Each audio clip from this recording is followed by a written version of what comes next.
Hey everyone, welcome back to the channel. My name is the Trading Card Frog, and today I'll be your host. Today will be the start of a brand new thing on this channel. It is the first video regarding the new Yu-Gi-Oh! Duelist challenge. So this challenge is something I'll be starting, as I've mentioned, right now, but it's going to be ongoing for an indefinite amount of time. It's gonna be interesting, okay? So I'll just go through the rules real quick, but just so you guys know, this is going to be a once a month thing. Only one video per month about this subject.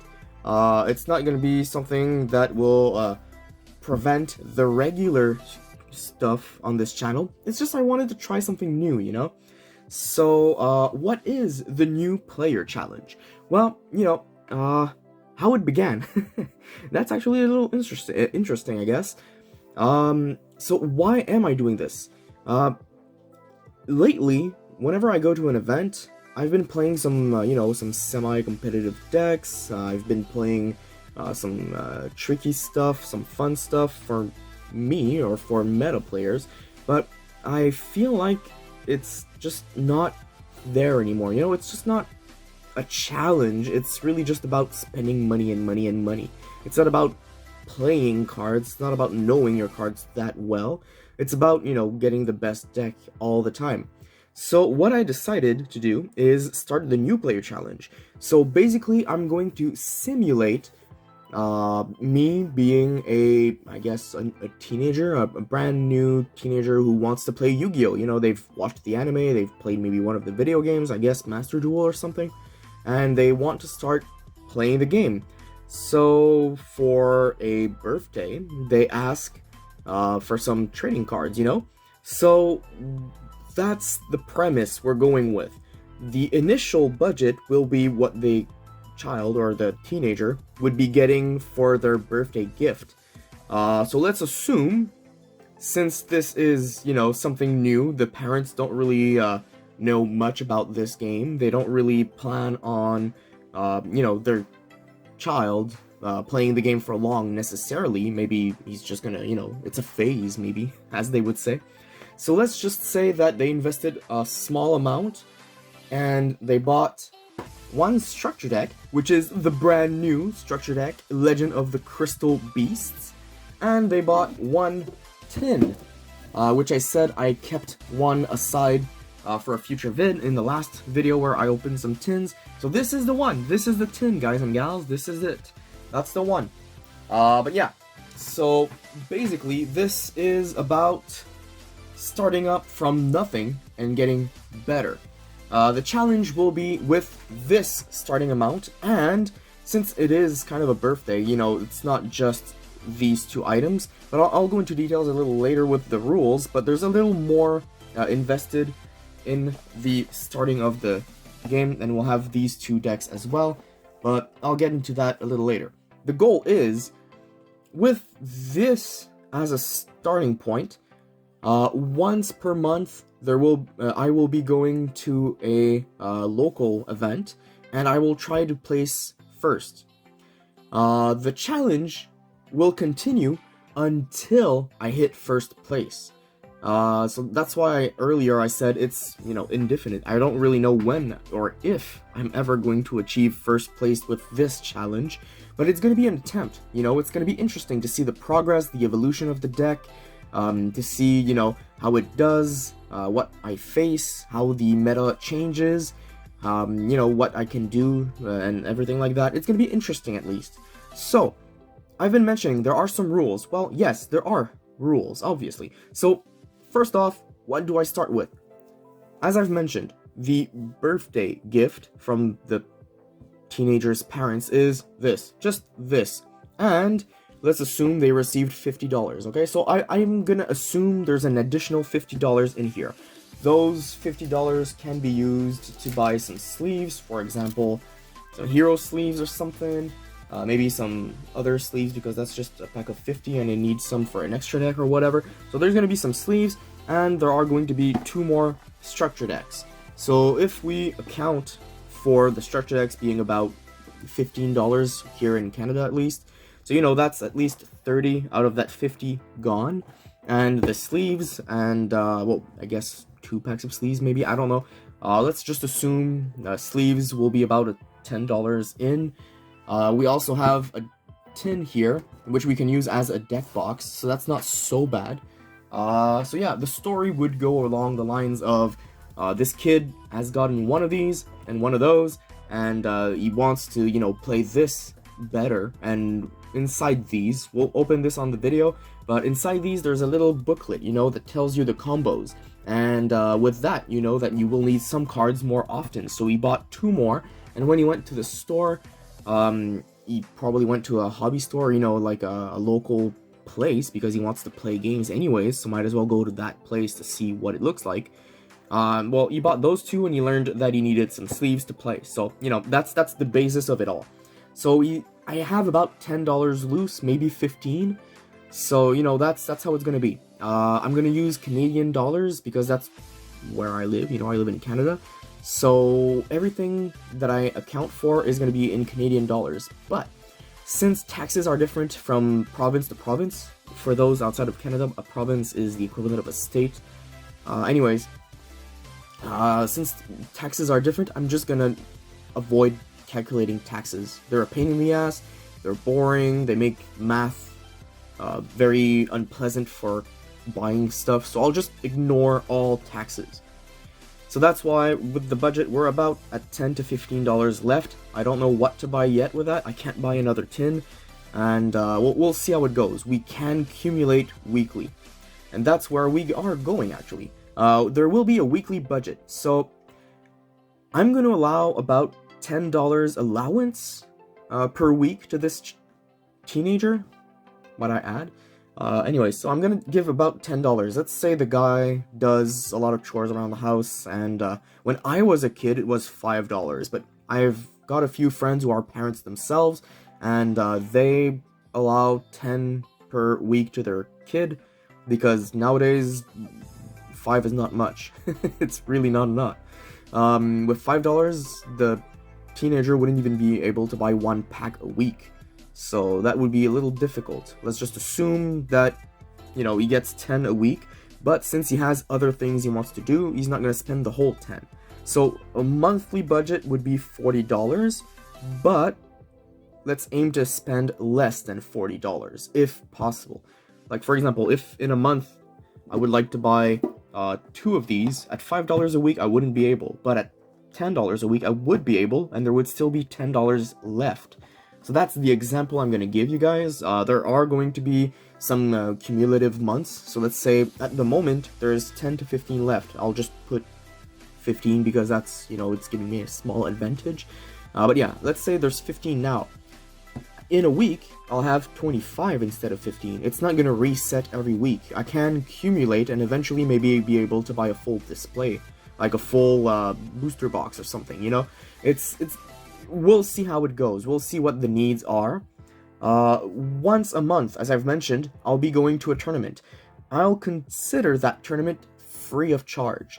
Here's the thing. As a child, when I went to tournaments, I paid for it myself, but the food was free. But nowadays, those tournaments at my locals, well, you know, the food was not free. My parents paid for it when I was a kid.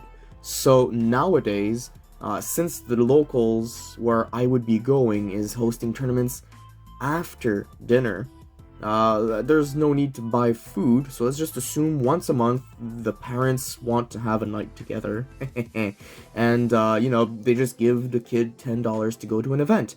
I'll be opening the OTS packs on camera in the monthly update, and we'll see if I get anything good. You know, maybe I'm gonna be able to get some staples, maybe I'll get some ultimate rares or something, you know, it might be a little interesting, you know, we might spice things up, and it's without having to spend, so it's possible to accumulate a budget, you know? So yeah, that's that part of the rules. Now, 2 additional rules. One that favors me, and one that makes it difficult. Let's go with the favor one first. So I would be allowed trades, but they have to be of equal value, and they have to be realistic. So, you know, I won't be able to get some free cards out of any means. And I won't be able to exchange bulk for some good cards because bulk accumulates value. Like, no one at locals would accept, like, a stack of 100 commons, even if they're 5 cents each. That's $5 of commons for a $5 card. That would not pass. I'm not going to do those kinds of stupid trades. What would be allowed would be, for example, if we pulled, I don't know, if we pulled an ultimate rare from one of the OTS packs, but it's not useful for the deck at all. For example, it's a banned card or something. Well, that card would be available for trades to a collector at locals. So that card would be able to be traded for example, some staples like Called by the Grave or Cross Out Designator, or I don't know what staples I'm going to need or when I'm going to need them, but I'm just saying trades are possible if they are realistic and if they are of equal value. I'm not going to trade a card that is $20 for a $50 droplet. Like, I'm not going to do something stupid like that. It's not honest to the challenge, and that would not feel realistic either. So, you know, but also, and I just wanted to add this, no free cards. I know some locals, including mine, when they see kids, they sometimes tend to give bulk or to be favorable in trades when it's not valuable cards. For example, 5 $1 cards for a $4 card instead of 4 for 4, you know? So I'm gonna have to put a stop on that. No free cards, like no freebies. Because, you know, that would stop the challenge from being as challenging. I want it to still be a little bit challenging, right? It has to be challenging, otherwise it's not gonna last long. But yeah, so for example, I won't be able to get a free Rainbow Refraction, even if it's only $1, because it's bulk to others, but it's not bulk to this. This would like that card, so that won't work. So yeah, that's the favorable thing. Although it doesn't sound that favorable, it does end up being favorable. Because if we pull anything of worth in this, we have a head start. With our $15, we can buy some packs, and with this, we could be able to maybe trade up to get some staples, like Called by the Grave, which is a great staple nowadays. Or even Raigeki, because, you know, it would be useful, or Dark Ruler No More. We need some good staples, and these have staples, but not all the staples you need. And the last thing, which is an actual part that makes this challenge a little more realistic as well, but very difficult. If we pull a fan favorite card, I am not allowed to trade that card away the month that it is pulled. So this is to simulate a young player getting into the game, getting like an ace monster from the anime or from the manga or from the video games, whatever, just getting an ace monster, and they are impressed, they are in love with the card, no matter how much it's worth. So for example, if we pull Dark Magician Girl in here, even if it's not going to be used, I'm not going to be able to switch it out for trades for the first tourney following pulling it, because the kid will be hesitating to trade it away. Like, I know I need to trade it away to get good cards, but it is a fan favorite card.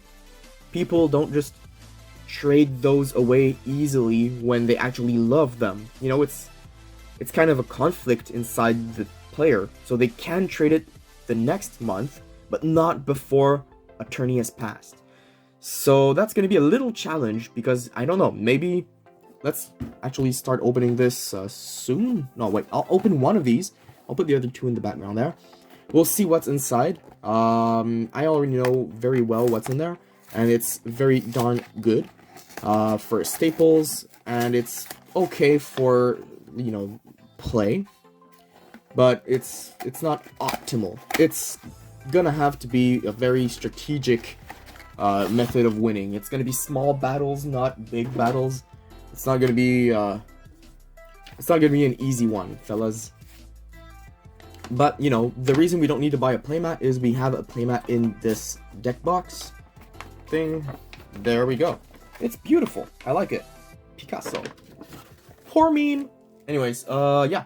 So, what do we have in here? Well, we have a Rainbow Dragon deck. And this is going to be a fun thing to play. Where is the little tab thing? There we go. Okay, so the video will be long, guys. I'm really sorry, but it's an important one. It's the first step to becoming a master duelist for a teenager, a random teenager I just made up. Anyways, so we have Rainbow Dragon, which is not the ace of the deck, but it is necessary to summon the ace. We have the ace, which is the monster on top of the box. So this here, okay, well, I have to mention, I really loved Crystal Beasts as a kid. Like, I was a teenager when these came out for the first time. Or, no, wait, I was pre-teen. I was about, what? Honestly, I don't remember how old I was. I was in elementary school, but middle end of elementary school? Anyways, so I really loved Rainbow Dragon and the Crystal Beasts, so this is why I decided to start this challenge now with the release of this deck. And having a incredibly powerful boss monster like this one makes this an interesting start. So the goal of the deck, at first, would be to summon this to try to OTK, but you have to survive until you're able to summon this. And that's not easy, because you have to have summoned this previously in the game, and you have to have, you know, 7 Crystal Beast monsters still in grave, so it can't be through Rainbow Dark Dragon. So we're not going to go that way, at least not for the start. We're going to have to go through Rainbow Dragon, and then get this out. Oh, the fact that this is actually an Ultra in here is funny. This actually came out as an Ultra not too long ago. Is it me, or is the foil shifted? It is! Wow, we have misprints, guys! The foil shifted a little bit, but it's shifted. Interesting. Anyway, so this is going to be pivotal in the deck as well. We're only going to play 2 of each of these because, well, we don't want a brick. But, you know, we need 2 of this because if we draw it, we can't use this guy's effect. And we need 2 of this because if we draw it, we can't use it as easily anymore. But these are going to be pivotal cards in the deck. This is our boss monster. This is insanely good. It helps you to play some control a bit and get some monsters out on board. This is insane, and they give it as a foil. It's already a foil. What are you doing? They've already been foils, these cards. Anyways, this is insane, and this is going to be the greatest starter of the deck. We have Rainbow Overdragon, which you can use. Okay, so the main combo I'm thinking of here is to get this out, tribute this to get this out, use the 7 Crystal Beasts in grave plus the Rainbow Dragon in grave to get this out. So now you have these 2 on the board, and you can attack with both of them to win. That's easily 8,000. And if you have 7 or more Crystal Beast monsters with different name banished, so logically, like, it's doable. Well, this gains 7,000 more attack, so this can not be on the field and you could still OTK. But you have to get there. That's the hard part with this deck. You need to survive a couple turns to get all 7 cards out of the deck, and then you have to figure a way to be able to clear the board before this hits. But if this hits and the board is not cleared, well, you can use it to clear the board, and then special summon as many Crystal Beast monsters as possible from your banished. So if this was banished, you still at least do 3,000 damage, plus all the other beasts that were banished to summon it. So, you know, you can OTK and get rid of all your opponent's monsters, but you need to have a way to have an opponent that won't be able to negate your initial summon or effect activation. So that's the hard part in this deck. You have to play control and then OTK. You can't only play control and you can't just OTK. You don't have the staples for it. Anyway, so we have beautiful tokens here. And yeah, I mean, that's nice. Jesse and Ruby and Jesse Anderson.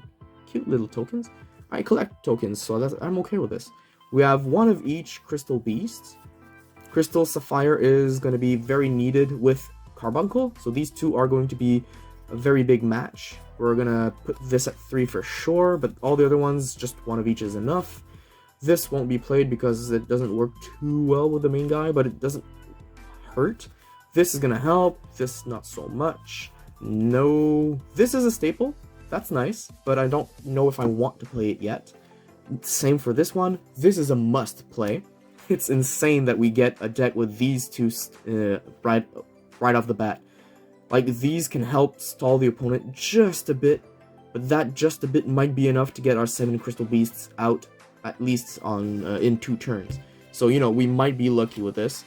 Awakening is going to be a must, maybe 2 or 3 in the deck. Crystal Aegis, not a must, but I think it's gonna help at least at the beginning of the challenge. We have Ancient City, might be interesting if we pull the Refraction trap. Otherwise, we'll maybe try to trade for it. But yeah, this could be interesting. It's a free draw, it's a free negate sometimes. Rainbow Bridge, necessary at 3. This maybe 1. This no. This playable, but I'm gonna cite it for now. This playable, cite it. No, no, no, no. Oh, I've been calling it Refraction. It's not Refraction. It's Bridge of Refraction, right? I don't remember. It's the trap that searches when you banish it from grave. This could be interesting if we ever decide to go into Advanced Crystal Beasts, or if we decide to switch out the boss monster from that to being the Rainbow Dark Dragon. This is the only way in this deck to get out the Rainbow Dark Dragon. But I'm not planning on using this right away, that's for sure. But Advanced Crystal Beasts can be mixed into this deck without too much of a hassle. And those will be coming out soon, so that's why I'm thinking maybe I'll buy a booster box for the challenge. If I save money. Melody is interesting, but not needed. Foolish Burial Goods is interesting because there are some combos with it, including... it's not there. Including with Aegis and with the trap that is not in this deck. Cosmic Cyclone is a must, at least in your side deck, if you're playing against someone with what again? Mystic Mine, yeah. There's this as well, which, you know, it has an effect. It's not that great. Crystal Miracle is good. Crystal Brilliance, meh. Crystal Pair, meh. Crystal Conclave. So these two are going to be the way to stall. This negates, this bounces and special summons, and with the spell that I mentioned earlier that also helps with bouncing, you have a full combo there. This could be interesting, but probably not. We have Counter Gem, Ferret Flames, not too important. Metaverse, interesting if we get eventually Mystic Mine, or, you know, if we want to do something different, like spamming out the Advanced Dark. But I would rather play the trap that you send from deck to grave. Anyways, Crystal Beast token and publicity. Crystal Beast token will be used because maybe will be used if we use Aegis, correct? That's the one that makes the token. Yeah, that's the one that makes a token. So we could use that. But yeah, that's the main stuff in this deck. So we're gonna start off with at least 2 hand traps, Bell and Ash. So that's not so bad. We also have a Dimension in the side deck if we ever play against something that needs their graveyard, but we also need our graveyard in this deck. So that's the thing, we can't just play it full-heartedly. You know, we have to think about our strategy. It's gonna stall us, but maybe if we play stall enough with Conclave and everything like that, maybe it's not a bad idea either to, you know, stall more. Who's to say? Who's to say?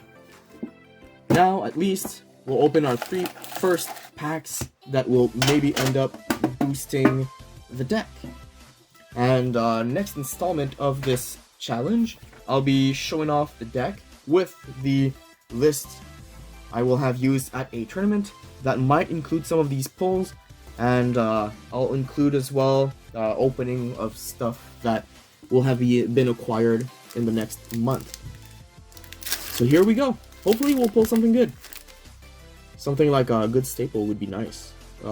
Fan favorites would be funny, but I hope we're not going to pull too many. Magnificent Magic-y, Star Mine, Armed Dragon, Sacred Beast. Okay, that's for level 9s, that's not going to be useful. Flip Frozen, Garden Rose Flora. Okay. Book of Lunar Eclipse, that's playable. Discard 1 card, target 2 face-up monsters on the field, change up the defense. Face-down defense, that's playable. Ghost Sister, it's a ghost girl, it's not going to be much useful, but it's interesting. Dark Eye Nightmare, what the hell is this going to do for us? Once per turn, this card will be destroyed by battle, you can banish trap from your graveyard instead. You can banish up to 3 traps from your graveyard, apply this effect based on the number of cards banished. Draw 1 card, then paste 1 card from your hand to the top of the deck. Draw 1 card. Apply this effect. Okay, draw 2 cards, then discard 1. Okay. So, I mean, it depends, but I don't think we're going to play many traps in this deck, so I don't think this is going to be useful. Contract with the Abyss, and Aluber. Okay, that's, you know, it's a secret rare. That's not the kind of secret rare we wanted to pull, because it's not even worth much in trades. But it's nice for my personal collection, but it's not going to help much in this. So I think this is the only actually useful thing. This is not bad. These are going to be in the trade pool for future, but it's not going to be worth much. Let's see how the next pack goes. Fabled Makosia. Destiny Hero Denier. Expendable Die. Shoot one wall. Oh, it's Warriors. Terrors of the Underroot. Magic Key. Guncan. Ultimate Flagship Ursatron. That's our rare. Slower Swallow. I mean, it gets you some summons out, but we don't even have Link monsters, so I don't know what we're gonna do with this. I mean, it's got an additional effect, but it's probably better to draw Crystal Beasts cards than this. Sunvine Crossbreed. Yeah, that's definitely not gonna be useful. Dart Ruler No More. That is gonna be useful. This is what we need, because as I've mentioned, if they negate the one card here, it's going to be very difficult for us to actually OTK them once we try to come back. This will at least help us remove their whole field. We might not be able to take the win because they won't be taking any damage, but at least we'll be able to get rid of their field, maybe. And then we can think about attacking on the next turn if we keep surviving. But usually, you know, after 3 turns, if they haven't used all their resources already, after getting field wiped, I don't know if this deck is going to be able to win. But anyways, that's a good pull. Oh, that's cute. Otoshidamashi. Cute. It's a little beast tuner. I'm not going to read this on camera, but it's about tokens and non-tuners. So yeah, whatever. It's cute. I don't think it's going to be useful. And ZS Ascended Sage, or ZS Ascended Sage. This is useless in this deck. Useless. Yep, no, that's, we're not doing too good, guys and gals. We're not doing too good. This is all added to the trading pool. Yep, these two as well. I forgot about those two in there. So we have pulled some staples. I don't know if they're going to be enough to win, though. Let's go with another Mega Pack. Let's see how this one goes. Okay, let's go for a very good secret rare. Please, a very good secret rare. Denier, Ice Jade, Iron Dragon, Stairway, Edda, Fluanderies. Fluanderies rare. ZS Super, not so good. Those two are going to the trades.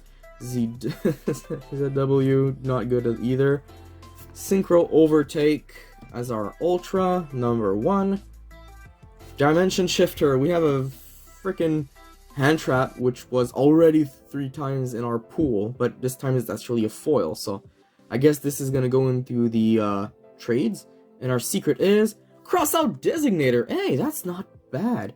It's not worth a lot of money, but it's playable at least, so you know, that's not gonna hurt the deck. Actually, it's not gonna hurt the deck at all. So yeah, what might end up being included are these. So this at least gives us one opportunity to negate hand traps if they are playing Ash or Bell, which are very, very hurtful hand traps for this deck. What else can it negate? I mean, if we are playing Dart Ruler No More in our deck, we can chain this to banish our Dart Ruler and protect us. But otherwise, we don't have a lot of targets that are worth it, right? I mean, no, we don't. We don't have a lot of targets for negation. Maybe this, but that's probably more going to be a side deck card than anything. But yeah, I mean, Crossout Designator will protect us from Ash, from Bell, from Dart Ruler No More. So that's definitely going to be worth including. Dart Ruler No More will be included for the Crossout, but also will be included because it might help us go into our combos when going second, if we draw it. This will be in the side deck, and this I'm still hesitating on. But yeah, these are our trades. Dimension Shifter might be kept. You know, it's not a bad card to keep, but we have 3 commons of it, and I think this is worth more to trade than a lot of these other foils. But yeah, otherwise we have a Luber maybe that's worth a bit of money. I'm not sure, but that's about it. Most of the decent pulls are found in these 2 cards here. So yeah, that's what we have to start off with. 3 decks and 4 staples, and a few cards for trade, and about $15 left in the budget. So yeah, in October I'll be going to 1 event. I'll be getting my hands on some OTS pack or packs, depending on if the place gives more than 1. It's still $10 to enter the tournament, man. They should be giving more than 1. Ah, jeez. But yeah. So yeah, that's what's gonna happen. At the end of October, basically the budget will be at $55 Canadian. Booster boxes here are about $70 to $80 or so, depending on which set. Sometimes they may go a little higher. So I'm not gonna buy one just yet, that's for sure. But maybe, just maybe, we'll be able to trade some of these for some better cards. Like, I don't know, maybe get one actual Called by the Grave. The common one should be very cheap. We'll be maybe able to trade one of these away for, like, probably this, I don't know. Could be a trade for the Trap card that I want to use with Crystal Beasts. So, you know, that could be doable. And yeah, we'll see. Maybe, just maybe, I'll buy another tin. I don't know. But I don't think that's a good move. Right, I mentioned I'm allowed to do trades, but I will also mention not allowed to purchase cards. I'm not gonna buy some individual cards for this challenge. That would be way too easy. It's a challenge, guys. We're allowed to trade, but we're not allowed to buy cards individually. Imagine, I just save up for a month, lose 1 tournament, and then next month I buy $40 and get a brand new different deck, like, I don't know, Fluanderies. That would be so cheap. No, the challenge is the guy likes Crystal Beasts. He's starting with Crystal Beasts. He's gonna boost this deck. We're gonna get first place eventually, I guess. Unless maybe he buys a different deck when the Dark World stuff comes out. Anyways, so this concludes today's video. I hope you all enjoyed the vid. I know I did. It has been a pleasure. And follow me to see how this thing goes. I've got a few thanks to give. First, thank you for watching. If you enjoyed, please like, sub, bell, comment, share, etc. It really helps. Second, I want to give a big thanks to my friend BuddhaBelly42 for making the animation for the channel's intro. It is much appreciated. Go check him out on his social media accounts. Third, but not the least, I want to say a huge thank you to everyone who supports me, my channel, and its mission, especially the ones on Patreon. You peeps out there are the ones making this work. On that note, follow me on my other social media accounts. Lots of bonus content to entertain you guys and gals, so check it out.